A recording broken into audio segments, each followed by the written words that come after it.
Bismillahirrahmanirrahim. Assalamualaikum dan selamat sejahtera terutama kepada pelajar 3 Edison dan juga 3 Amka. Jadi hari ini kita akan teruskan pelajaran kita iaitu untuk PSV. Jadi hari ini kita akan fokus kepada seni foto, terutamanya bahagian kamera dan peranti pengimejan. Apa maksud itu peranti? Peranti ialah peralatan yang apa saja digunakan untuk mendapatkan gambar ataupun image. Okey. Jadi untuk bab ini bila kita sebut tentang foto, kita tidak boleh elak daripada belajar tentang kamera. Kenapa? Kerana mereka tidak boleh dipisahkan. Kerana ini merupakan satunya alat yang digunakan untuk menghasilkan foto. Seperti bagaimana contoh ada tukang kayu menggunakan kemahirannya untuk menggunakan tukul, pahat, gergaji dan sebagainya. Jadi amat penting bila kita berbincang mengenai foto, kita perlu menguasai alat kamera yang digunakan untuk memberikan kelebihan kepada karya seni. Jadi dengan kemajuan teknologi terdapat pelbagai jenis peralatan ataupun kamera yang boleh digunakan dan boleh menghasilkan karya melalui seni foto yang lebih menarik. Jadi dalam bab ini, dalam video kali ini, cikgu akan fokus 3 perkara. Yang pertama, kita akan tengok seberingkas definisi serta jenis kamera dan peranti pengimejan yang boleh digunakan. Selain itu, kita cuba memahami atau memahami sedikit tentang format serta kualiti image yang terhasil daripada kamera dan peranti pengimejan. Dan yang menarik hari ini, ini boleh diaplikasikan oleh para pelajar ketika mengambil gambar, iaitu teknik-teknik komposisi kreatif dalam fotografi. Okey, jadi kita teruskan. Okey, yang pertama, definisi kamera.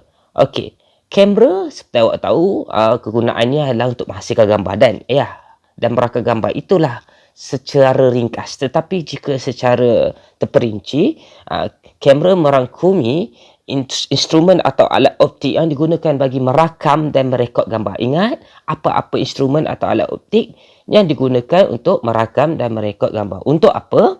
Untuk disimpan, untuk dihantar kepada peranti lain ataupun untuk mencetak terus gambar tersebut. Jadi selain kita simpan, kita boleh hantar ataupun send dekat instrumen yang lain ataupun kita cetak terus. Jadi peranti pengimejan pula ialah alatan elektronik. Ingat, alatan elektronik yang mempunyai pelbagai fungsi, termasuk apa? Ada kamera. Jadi peranti pengimejan ni maksudnya macam kamera, ada kegunaan yang lain tetapi dalamnya ada juga fungsi kamera. Jadi ia dipanggil peranti pengimejan. Okey, jadi kita lihat sedikit apa itu definisi kamera. Okey, apa itu definisi kamera? Okey. Yang pertama, kita sama-sama lihat dulu. Yang pertama, ini ada tempoh bagi masa cahaya masuk ke dalam kamera dikawal oleh bukaan mekanisme ataupun pengatur shutter. Okay, ada yang kalau kamera dulu kan, kalau awak tengok, kalau awak tangkap gambar snap, dia macam snap, klip, dia yang berkelip. Itulah yang kita panggil shutter yang mengawal cahaya masuk dan keluar. Seterusnya, yang bahagian ini, gambar kamera juga boleh menghasilkan imej pegun dan video dengan merekod beberapa siri imej pegun secara berterusan, misalnya 24 bingkai saat. Okey, itu antara kegunaan yang boleh dilakukan oleh kamera. Okey, jadi selain itu, kamera juga mempunyai reka bentuk asal yang sama, iaitu apa? Yang paling penting, kalau kita sebut kamera, dia ada apa? Ada cahaya yang masuk. Ada cahaya yang masuk melalui kotak, tertutup melalui kantar imej, dan hasilnya direkod oleh pada medium sensitif cahaya. Jadi yang penting ada cahaya masuk. Dalam gelap, gambar ataupun imej tidak boleh terhasil. Jadi seterusnya, kamera juga mempunyai skrin paparan view. Untuk apa? Untuk kita lihat apa yang kita dah tangkap, apa yang kita rakam. Dan selain itu juga ada mekanisme penting di sini. Kalau DSLR, atas dia tu ada ISO, ada kita boleh setting shutter speed dan kita nak buka sensor besar mana, aperture size. Okey, jadi itu seberingkas tentang kamera. Jadi ini lebih kepada info. Ini contoh abad ke-11 lagi dah ada ilmuwan berbangsa Arab iaitu Ibn Al-Haytham telah berjaya membuat satu eksperimen tentang ilmu optik yang membuka kepada penemuan kamera obskura, iaitu konsep asas kepada kamera moden sini, iaitu berkaitan dengan cahaya yang masuk dan menghasilkan imej. Awak perasan di sini ni ada imej masjid. Bila cahaya masuk, ada satu imej masjid yang terbalik yang dihasilkan di sebelah situ. Okey, jadi kamera berasal daripada perkataan mana? Perkataan bahasa Latin iaitu camera obscura, maksud bilik atau ruang gelap. Nama tersebut menerangkan macam mana imej yang terpancar melalui satu ruang yang gelap melalui lubang cahaya boleh menjadi kepada konsep asas kepada perhasilan kamera moden pada sekarang, waktu sekarang. Jadi kita tengok seterusnya. Ini secara ringkas jenis kamera. Banyak pelbagai jenis kamera dan teknologi yang awak boleh tengok. Dia berbeza mengikut apa cara awak nak guna bagaimana. Yang berbeza melalui format dan kualiti. Lepas tu bagaimana awak nak menggunakannya. Okay. Jadi ia bergantung kepada tujuan awak menggunakan. Jadi awak pilih kamera yang sesuai. Jadi apa contoh-contoh pilihan kamera yang ada? Ini bila awak tengok kamera ni, awak boleh terbayang dah awak guna untuk apa. Okay, jadi pertama kamera compact. Okay, jadi ini memang untuk tangkap gambar, senang mudah dibawa, tahan lasak. Ada juga kamera gambar segera. Maksudnya bila awak dah tangkap gambar, awak boleh terus print gambar tersebut. Ini kadang-kadang kita pergi melancong, selalunya akan menggunakan ni, lebih mudah dan lebih cepat. Orang jual gambar tu kat kita, kan? Okay, jadi seterusnya ada kamera panorama ataupun 360. Okay, ini selalunya digunakan kalau pernah tengok Google punya kereta. Dia nak tangkap gambar Google Street sekarang. Dia guna 360 image. Jadi kita dapat gambar jalan atau kawasan sekeliling dengan lebih mudah. Ya, okay, ini single lens reflex. Tangkap gambar macam biasa. Kamera aksi. Kita panggil GoPro kan. Letak kat kepala lah. Letak dekat kereta kenderaan. Untuk merakamkan momen-momen yang lebih lasak. Takkan kita nak tangkap naik motosikal ataupun melakukan aksi yang lasak, kita nak pegang kamera kan. Jadi ini kita lekatkan lebih sesuai. Ini ada twin lens reflect, ada handycam. Ini dulu-dulu kerap digunakan. Kamera web. Sekarang ni zaman kita online study, kita nak Google Meet, kita gunalah kamera web ataupun lebih mudah. Kalau kita ada alatan yang ada kamera, lebih kita kata apa, lebih pelbagai banyak kegunaan, kita gunalah tablet dan telefon pintar. Telefon pintar sekarang juga pelbagai kamera yang canggih yang dimasukkan dalam telefon pintar untuk menghasilkan gambar yang lebih berkualiti. Okey, jadi kita lihat dengan lebih lanjut. Okey, ini format kamera. Apa itu format kamera? Okey, merujuk kepada size, iaitu ada contohnya ada 35mm medium. Kita lebih lanjut pada ada resolusi. Okey, ada 25 megapiksel imej yang dihasilkan. Jadi ini bergantung pada apa? Dipengaruhi oleh size sensor. Size sensor kat kamera tu. Jadi lagi kita kata apa? Lagi besar size sensor tu, jadi ia akan menghasilkan kualiti resolusi imej yang lebih tinggi. Bila resolusi tinggi, maksudnya gambar lebih jelas lah, lebih high definition. Macam awak beli kamera high definition, ultra HD. Itu maksud apa? Definisi atau resolusi imej tu lagi tinggi. Jadi format bingkai penuh full frame merujuk juga kepada saiz apa? 35mm dan 24mm pada filem gelong yang digunakan bagi kamera SLR. Dan kini format tersebut juga digunakan pada DSLR, digital SLR. Dulu guna Kodak, dipanggil SLR. Sekarang kalau kita digital, DSLR. Okey, jadi seterusnya. Kita boleh lihat secara ringkas. Ini contohnya. Ada contoh-contoh format dan kualiti imej. Awak boleh tengok sendiri beberapa contoh.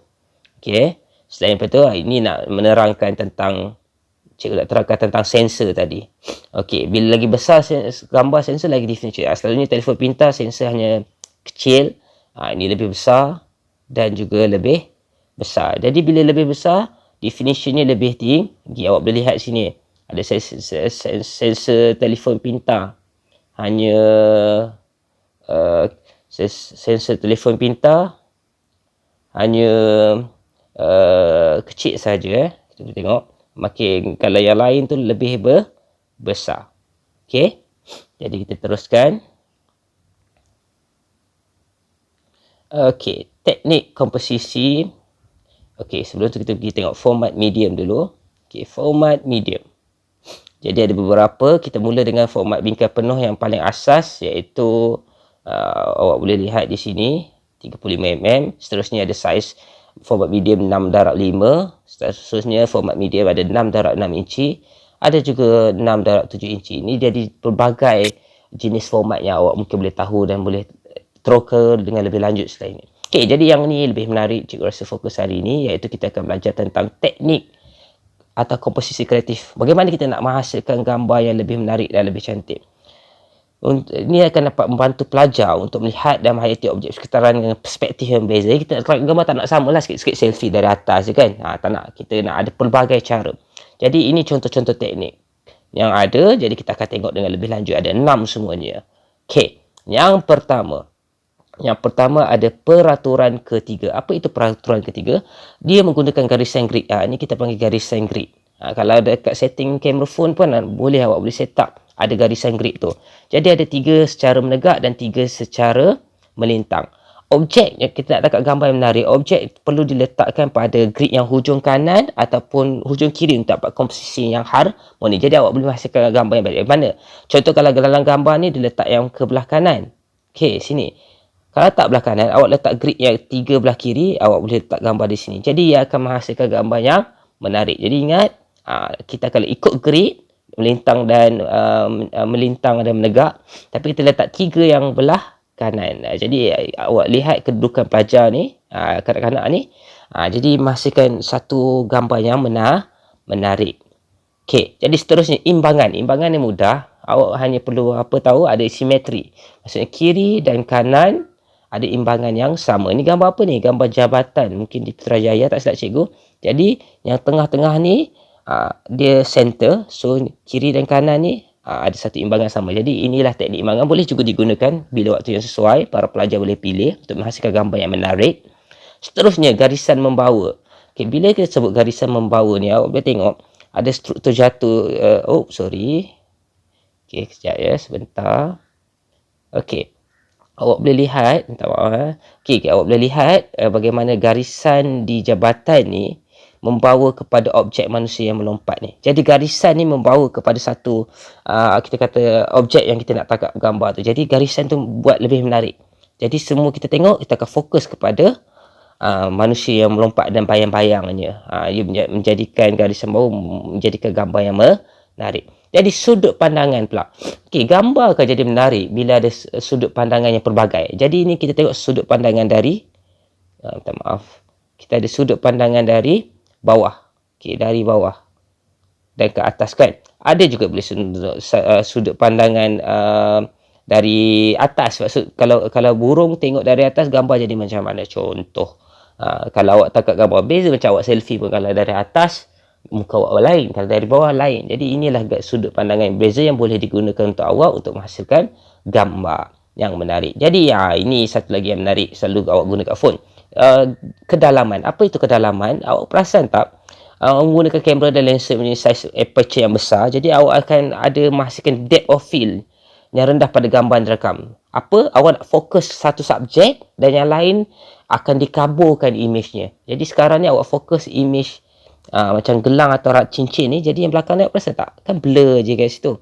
So sama macam dalam kadang-kadang awak guna dalam handphone awak fokus imej gambar awak dan sekeliling belakang di-blurkan. Cuma sekarang ni kadang-kadang awak guna apps, awak blurkan sendiri. Ini lebih kepada natural. Waktu awak tangkap gambar tu, awak menggunakan teknik yang betul untuk menghasilkan gambar yang begini. Dan yang terakhir ada pembingkaian. Senang, awak gunakan tingkap atau pintu untuk jadi bingkai. Perasan tak?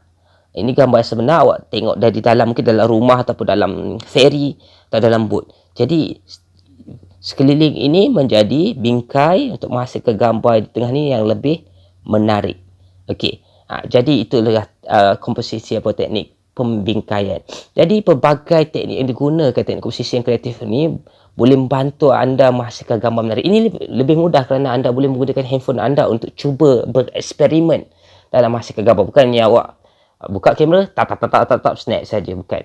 Jadi cikgu harap awak semua dapat memahami sedikit tentang apa yang disampaikan cikgu dalam topik kali ini. Jadi cuba ingat balik definisi kamera, apa jenis-jenis alatan kamera yang ada dan pelbagai teknik komposisi yang ada tadi. Ada banyak juga, ada 6.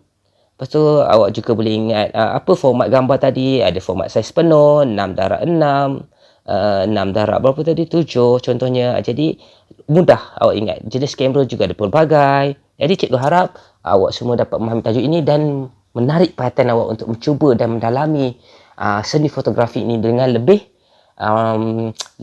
kita kata bersemangat. Jadi itu saja untuk hari ini. Tak maaf salah dan silap. Terima kasih. Assalamualaikum warahmatullahi wabarakatuh dan selamat sejahtera. Terus lengkapkan latihan di Google Form ya. Okey.